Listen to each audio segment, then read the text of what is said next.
Buongiorno, benvenuti a questo nuovo appuntamento con A Voi la Linea. Partiamo con la montagna perché i friulani riscoprono il Tarvisiano. Oltre alle piste di sci, tra le mete preferite in questo periodo vi sono i laghi di Fusine. Gli alberghi si riempiono soprattutto nei fine settimana, ma mancano i turisti austriaci e tedeschi. Sentiamo.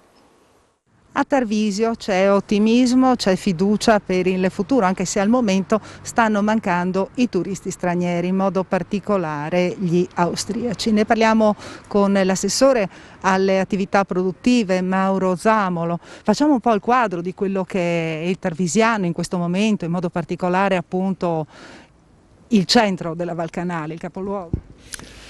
Sì, guardi, allora diciamo Tarvisio fortunatamente offre tante possibilità e opportunità, quindi diciamo che nel periodo invernale abbiamo avuto delle buone presenze anche giornaliere, perché comunque molte hanno usufruito dei servizi delle piste.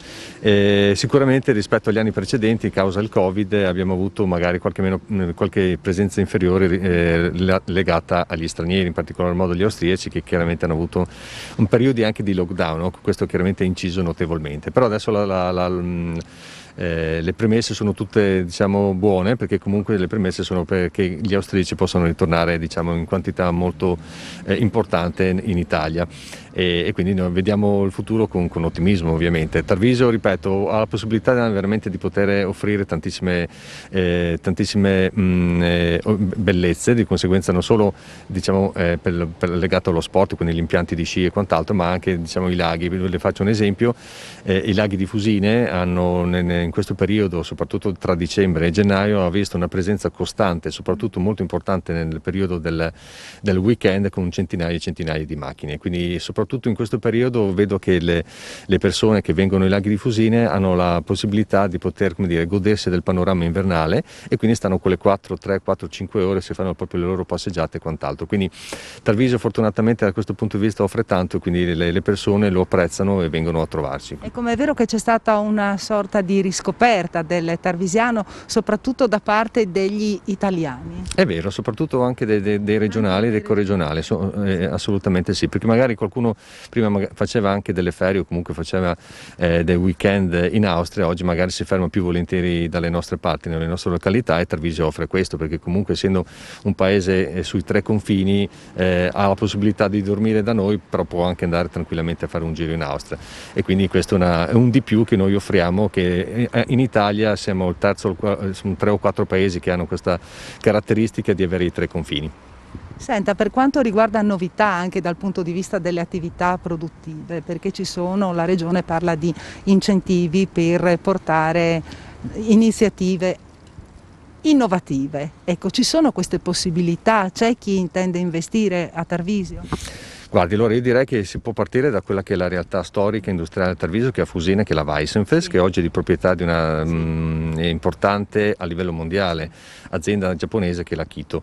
La regione e il comune hanno investito dei soldi proprio per cercare di agevolare questo insediamento produttivo, e quindi di cercare di portare avanti quella che è la storicità, ovviamente, ma soprattutto in termini di posti di lavoro. Per noi è fondamentale, perché è una realtà veramente importante a livello mondiale, conosciuta, che ha avuto il massimo del suo splendore con la presidenza dell'ingegner Melzi, e oggi la Kito sta andando avanti in questa direzione qua. Però noi come amministrazione comunale stiamo lavorando con gli enti competenti per cercare di realizzare dei siti produttivi in zone che in questo momento sono dismesse. Vedasi ad esempio l'autoporto, che è al confine proprio con Cocao, quindi a Cocao con il confine con l'Austria, dove stiamo cercando di fare un ragionamento a 3, quindi tre enti coinvolti, per cercare proprio di sviluppare, di riprendere in mano quella zona, e di poter sviluppare sia dal punto di vista artigianale che dal punto di vista industriale. In questo chiaramente ci si inserisce in un contesto, appunto, che vede la regione molto attiva da questo punto di vista, per cercare di creare, di dare degli incentivi, creare le premesse per poter realizzare questo tipo di investimenti. Torniamo un attimo al tema della pandemia, perché sono tamponi gratuiti per i bambini residenti a Tavagnacco e che frequentano le scuole dell'Istituto Comprensivo Locale. Il servizio è stato organizzato dall'amministrazione comunale insieme a volontari del territorio nella farmacia comunale, che ha sede a Feletto. Sentiamo.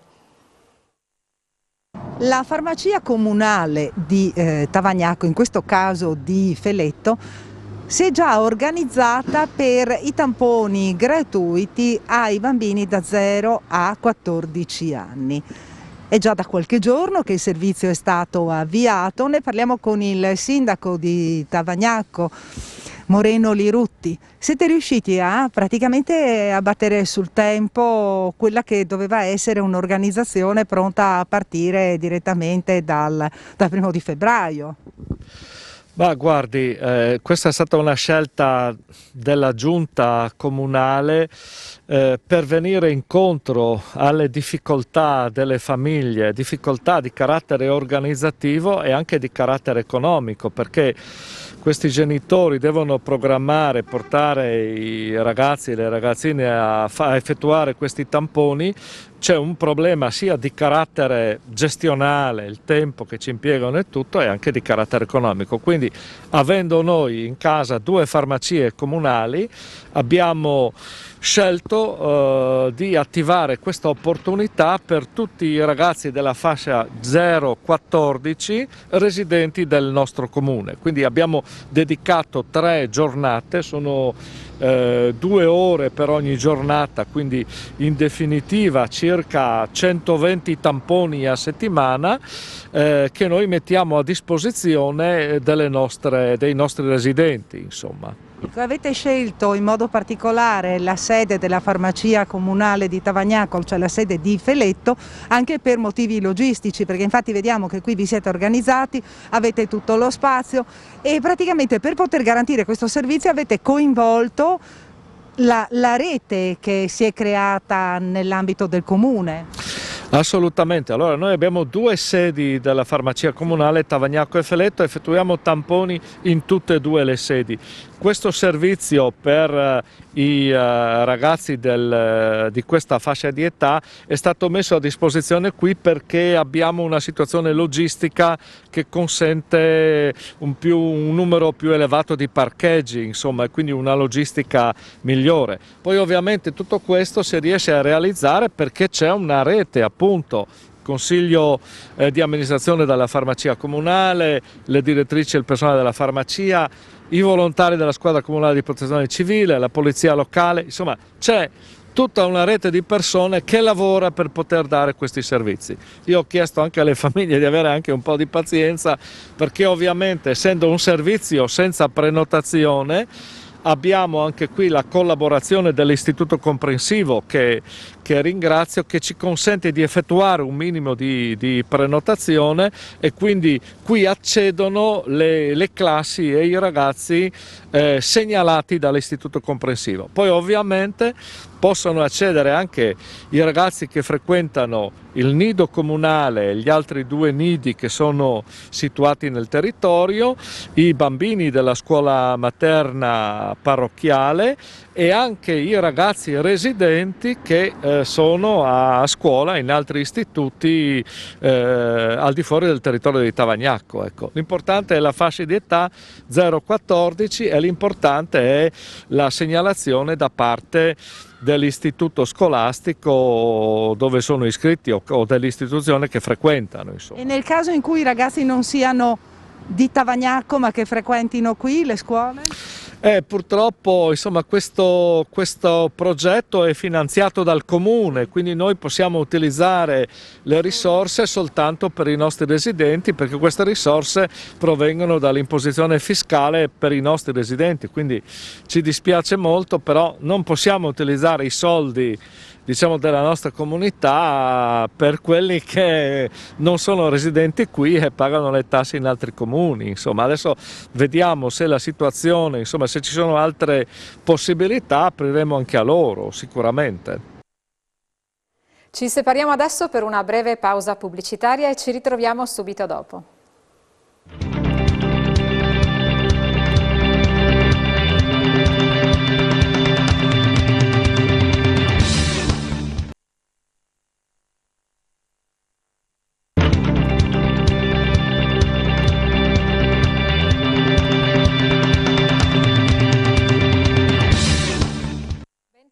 bentornati e nella seconda parte di A Voi la Linea ci colleghiamo immediatamente in diretta con il comune di Udine con la nostra Isabella Gregoratto per conoscere le ultime decisioni dell'amministrazione comunale. A te la linea, Isabella.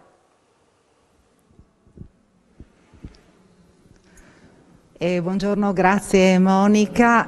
Con noi in questo momento qui a Palazzo d'Aronco c'è l'assessore alla cultura Fabrizio Cigolotte e l'assessore al turismo, attività produttive e agli eventi Maurizio Franz. Intanto cominciamo dalla cultura perché sono previsti diversi impegni per i prossimi giorni. Partiamo dal giorno del ricordo. Giorno del ricordo che si celebra il 10 febbraio con legge dello Stato del 2000 ogni anno. Noi prevediamo 3 presentazioni di libri, una mercoledì, una giovedì e una venerdì. Mercoledì ci sarà La stanza di Piera, Morganti editore, giovedì il dottor Giorgio Tessarolo con Liriche Istriane e venerdì Elio Varutti con la presentazione di un libro sul campo profughi di Latterina in provincia di Arezzo. Sono 3 libri che si presentano qui in Palazzo Municipale, Sala Iace o Salone del Popolo. La manifestazione principale si tiene invece giovedì mattina alle ore 11 al Parco Martiri delle Foibe tra via Manzini e via di Mezzo, alla presenza delle autorità, delle gonfaloni della città, il sindaco, il prefetto, l'Associazione Nazionale Venezia Giulia e Dalmazia. Prima, giovedì, alle ore 9, all'Istituto Malignani una lezione del professor Salimbeni, sempre con testimonianza del professor Varutti, dedicata ai giovani, per far conoscere ai giovani le vicende dell'esodo e di tutti i drammi legati alla seconda guerra mondiale in quest'area dell'Istria, di Fiume e della Dalmazia. E infine una intitolazione di una rotonda dedicata a Norma Cossetto, giovane morta a 23 anni infoibata dopo essere stata violentata e torturata dai nazisti, ecco, dai titini a seguito delle violenze perpetrate dai nazifascisti in quell'area, e quindi ci sarà questo momento dedicato a Norma Cossetto in questa rotonda che si trova all'incrocio tra Via della Valle e nella zona del quartiere di San Paolo Sant'Osvaldo. Ecco, poi abbiamo visto che ci sono anche altri appuntamenti, soltanto li ricordiamo: il Darwin Day che è il Darwin Day si tiene il 12 febbraio di ogni anno. Il Museo Friulano di Storia Naturale ha realizzato delle pillole di meteorologia che spiegano il funzionamento di 3 strumenti che ci servono a conoscere il clima: il barometro, l'anemometro e il termometro. Sono delle pillole di meteorologia che sono, secondo me, particolarmente utili a far conoscere specialmente ai bimbi e anche ai ragazzi il funzionamento di questi strumenti. Conoscere il clima, misurarlo, significa renderci sempre più consapevoli dell'importanza del clima sulla nostra vita. Ecco, con noi c'è anche l'assessore Maurizio Franz. Noi l'avevamo già anticipato che San Valentino dopo 2 anni ritorna in Borgo Prachiuso. Ebbene, l'altro giorno ne abbiamo parlato dal punto di vista della sicurezza, quante saranno le bancarelle, 36 in tutto. Oggi invece ne parliamo dal punto di vista organizzativo, perché oggi avete esteso il programma definitivo della manifestazione che avrà il suo clou il giorno di San Valentino, però avrà un'anticipazione nella domenica 13 febbraio. Sì, devo ringraziare gli organizzatori del Borgo Prachiuso che sono attivati per fare una festa che quest'anno ritengo allieterà tanti cittadini udinesi, anche tanti turisti, e inizierà già la domenica alle ore 15:30 quando ci sarà nella chiesetta di Borgo Prachiuso la benedizione delle chiavette e dei pani, e poi proseguirà con le funzioni religiose lunedì mattina alle 10:30 sempre nella chiesetta e alle 18, e soprattutto il mercatino che quest'anno torna con 36 bancarelle, quindi sarà un momento di festa per tutti. Torniamo alla socialità, a stare assieme, naturalmente con grande attenzione al tema del rispetto delle regole, quindi evitare gli assembramenti, e soprattutto tutti dovranno essere dotati dei Green Pass. Bene, e io direi di chiudere questo collegamento ancora con una battuta con l'assessore alla cultura per quanto riguarda l'anteprima appunto della presentazione del libro del professor Mauro Ferrari. E voi siete particolarmente orgogliosi di ospitare Ferrari qui, no? Eh sì, perché è un nostro concittadino illustrissimo, uno dei più importanti scienziati italiani a livello mondiale, ha ricevuto anche dei premi, dozzine di lauree honoris causa, gestisce dei progetti di ricerca ricchissimi sulle nanomedicine, questo è un po' il campo in cui lui si è reso particolarmente noto. Ha scritto un libro che racconta un po' della sua vita, dei rapporti con il mondo accademico, il mondo della scienza, ma anche con le persone, gli uomini, gli animali, insomma. È un libro particolarmente toccante e significativo che trasmette dei messaggi molto belli, lo presenteremo in anteprima. Il libro uscirà edito da Mondadori in tutta Italia il 22 di febbraio. Il 19, sabato precedente, alle 20:45 al Teatro Nuovo, lui lo presenterà, dialogherà con il pubblico proprio e ci sarà una bella band che accompagnerà, diciamo, alternerà i suoi interventi parlati a momenti musicali. E ovviamente l'ingresso è libero, io invito tutti a prenotarsi presso il teatro perché sarà una serata davvero come dire, allegra, divertente, piacevole, però anche ricca di contenuti sui quali meditare. Quindi grazie al professor Mauro Ferrari. Bene, grazie all'assessore Fabrizio Cigolot, grazie all'assessore Maurizio Franz. E per il momento qui da Palazzo d'Aronco è tutto, restituisco la linea allo studio. Grazie Isabella, noi ci concediamo una piccola parentesi musicale perché ha preso il via domenica a Pordenone la 45esima edizione di Musica Insieme, rassegna dedicata ai giovani talenti dei conservatori.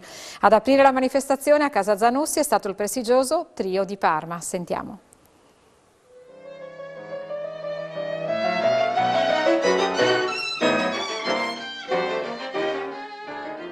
Porte aperte all'auditorium della Casa dello Studente Antonio Zanussi a Pordenone per la 45esima edizione di Musica Insieme, rassegna concertistica internazionale dedicata agli studenti dei conservatori, promossa dal Centro Iniziative Culturali di Pordenone con la direzione artistica dei maestri Franco Calabretto ed Eddie Denadai e con il coordinamento della presidente Maria Francesca Vassallo. Un tutto esaurito ha accolto l'ensemble protagonista del concerto di apertura, il Trio di Parma, storica formazione nata nel 1990 nella classe di musica da camera di Pierpaolo Maurizi. Pierpaolo Maurizi era a sua volta allievo, come poi siamo stati noi, del Trio di Trieste, del grande trio italiano, il più importante dei tri con pianoforti italiani. E un insegnamento, forse quello più importante che riassumeva molto bene Dario De Rosa era la libertà nell'ordine. Forse questo è un motto, ma è un motto molto prezioso, cioè che solo attraverso un ordine si può trovare poi uno spazio, una libertà individuale. Tra i riconoscimenti ricevuti dall'ensemble parmense ricordiamo il concorso internazionale Vittorio Gui di Firenze, quello di musica da camera di Melbourne della ARD di Monaco e di musica da camera di Lione. L'Associazione Nazionale della Critica Musicale ha assegnato, inoltre al Trio di Parma, il premio Abbiati, quale miglior complesso cameristico. Importante anche ricordare l'impegno didattico del trio nei conservatori di Novara, Parma e al Mozarteum di Salisburgo. La musica da camera è un ingrediente fondamentale, anche perché in fondo tutta la musica, nel momento in cui uno non suona da solo, è musica da camera, ma persino nel piccolo microcosmo di una pagina pianistica le diverse voci che ne compongono la struttura sono una struttura cameristica, cioè sono una struttura d'insieme, e quindi di affrontare la musica da camera con molta serietà e non soltanto appunto come una materia complementare, come si usa ancora dire, ma proprio come una materia centrale per la creazione anche di una personalità musicale. Un programma, quello pordenonese, tutto dedicato alla Russia, con il secondo trio di Sostakovich, scritto in tempo di guerra, e il magniloquente trio di Tchaikovsky, di ispirazione sinfonica. Ma sono i due più importanti tri russi della storia del nostro repertorio, e in un certo senso Tchaikovsky costituisce un precedente a cui poi si ispireranno tutti i compositori russi successivi nel momento in cui scrivono un trio, cioè un grande trio elegiaco, cioè in omaggio di un amico scomparso, e così sarà anche per i trio di Rachmaninov, per i due trio di Rachmaninov e per il trio di Shostakovich numero 2, che hanno in comune questa vocazione elegiaca e così legarsi a una poetica di nostalgia e e nello stesso tempo di grande impianto strutturale, molto ambizioso. Quella di Tchaikovsky è una grande sinfonia per trio, con anche momenti di grande retorica, se vogliamo, ma con dei momenti preziosi. Mi piace dire che il trio di Tchaikovsky è come la vita, ci sono dei momenti altissimi, dei momenti anche meno brillanti, meno belli, se vogliamo, ma nell'insieme è un'esperienza che vale la pena di essere vissuta. Prossimo appuntamento domenica 13 febbraio con la flautista Chiara Boschian-Cook, vincitrice del premio Musica Insieme Pordenone 2021, che proporrà una lezione concerto sulla sua tesi Viaggio verso il mare. Torniamo adesso in comune a Udine, dove Isabella Gregoratto ci propone altri temi. Sentiamo.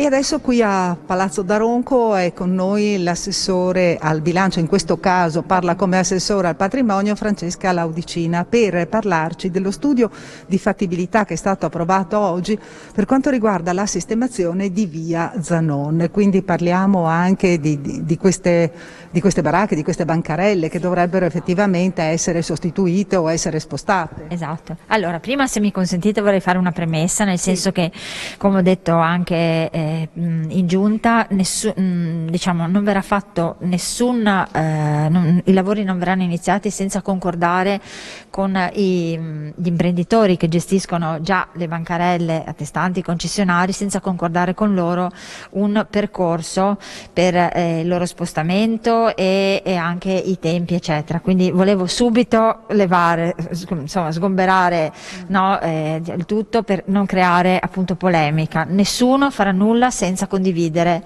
il processo, diciamo. La seconda cosa è che qui si tratta di un progetto di riqualificazione, di rigenerazione urbana, uno studio di fattibilità tecnico-economica che è stato fatto dall'architetto Renza Pitton e che prevede appunto la rigenerazione di quel lato di via Zanon dove ci sono appunto le baracche, quindi adesso chiamate baracche, insomma, anche se non è corretto.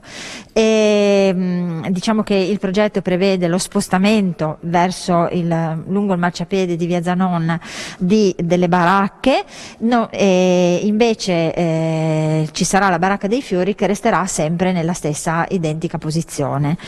Il progetto è di supera il €1.000.000, lo studio di fattibilità, e diciamo che abbiamo deciso di dividere il lavoro in due tempi diversi, perché il lavoro preponderante è quello che riguarda la ristrutturazione proprio del sito, no? Diciamo, dove dovranno essere appoggiati i manufatti. Quindi non solamente la sistemazione del marciapiede, del selciato e quindi per mettere maggiormente in evidenza il passaggio della roggia, ma anche tutti i sottoservizi che sono necessari. Esatto, detto bene, perché naturalmente, siccome i singoli manufatti dovranno avere l'allacciamento alla rete fognaria e anche l'allacciamento idrico, è necessario quindi, diciamo, lavorare da questo punto di vista, c'è un problema anche di apparato radicale di tutti degli alberi che ci sono lì, che assolutamente deve essere preservato, non può essere rovinato. Si libererà quindi, diciamo, la visione del lato della roggia, che credo sia anche più bello, insomma, così,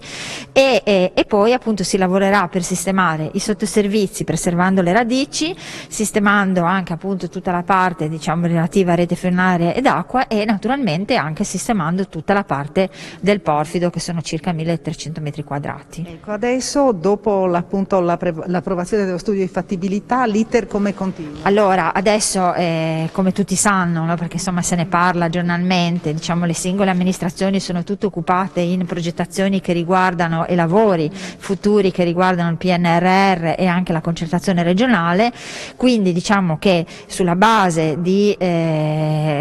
dei tempi che avranno gli uffici, prima daremo sicuramente precedenza ai lavori e le progettazioni che riguardano appunto il piano nazionale di resilienza e resistenza, e poi a quelli della concertazione e naturalmente poi interverremo con questo tipo di progetto. Bene, ringraziamo l'assessore al patrimonio Francesca Laudicina e restituisco la linea allo studio. Grazie Isabella, a voi la linea per oggi termina qui, grazie per essere stati con noi, vi auguro un buon pomeriggio.